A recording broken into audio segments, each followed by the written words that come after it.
اعوذ باللہ من الشیطان الرجیم، بسم اللہ الرحمن الرحیم۔ السلام علیکم ورحمۃ اللہ وبرکاتہ۔ آپ دیکھ رہے ہیں A to Z عملیات چینل۔ آج میں اپنے بہن بھائیوں کے لیے ایک ایسا عمل یا وظیفہ لے کر حاضر ہوا ہوں جو میرے بہن بھائی نظر کی وجہ سے پریشان ہیں، یا ان کے جاننے والوں میں سے کوئی بھی اگر نظر کا مسئلہ ہے، ان کے ہاں نظر کی کمزوری ہے، یا آنکھ کے اندر موتیا ہے، یا جالا ہے، یہ کوئی بھی معاملہ ہے، آپ یہ عمل کریں گے۔ یہ عمل اعلیٰ حضرت عظیم البرکت کا استخراج کردہ ہے، انہوں نے اس عمل کو بتایا ہے۔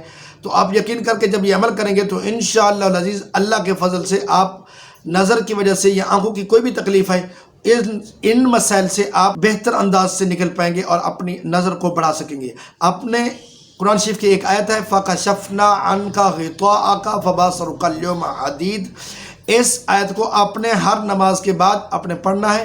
جب نماز فرض ادا کر لیں، فرض نماز ادا کرنے کے بعد آپ نے آیت الکرسی پڑھنی ہے، اور پیشانی پر ہاتھ رکھ کر آپ نے اس آیت کو فَكَشَفْنَا عَنْكَ غِطَاءَكَ فَبَصَرُكَ الْيَوْمَ حَدِيدٌ پڑھیں، اور ساتھ میں آنکھوں پر دم کر دیں، یعنی ہاتھ پر آپ جب یہ آیت پڑھیں گے اور آیت الکرسی پڑھیں گے، ہاتھ پر آپ پھونکیں گے، پھونک مارنے کے بعد آپ انہی ہاتھوں کو آپ اپنی آنکھوں پہ پھیر لیں، تو انشاءاللہ العزیز آپ کا یہ معاملہ حل ہو جائے گا۔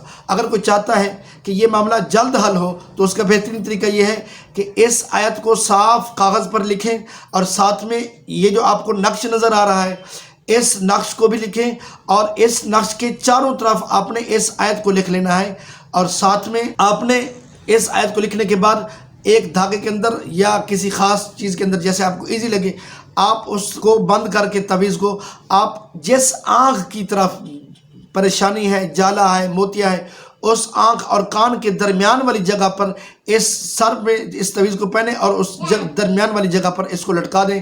انشاءاللہ آپ اپنے مقصد میں اور اس پریشانی سے نکل پائیں گے۔ امید کرتا ہوں کہ آج کے میرے یہ بتایا ہوا عمل آپ کو پسند آیا ہوگا۔ اگر پسند آیا پلیز چینل کو سبسکرائب کریں۔ اللہ تعالیٰ ہم سب کام میں ناصر ہو۔ السلام علیکم ورحمۃ اللہ وبرکاتہ۔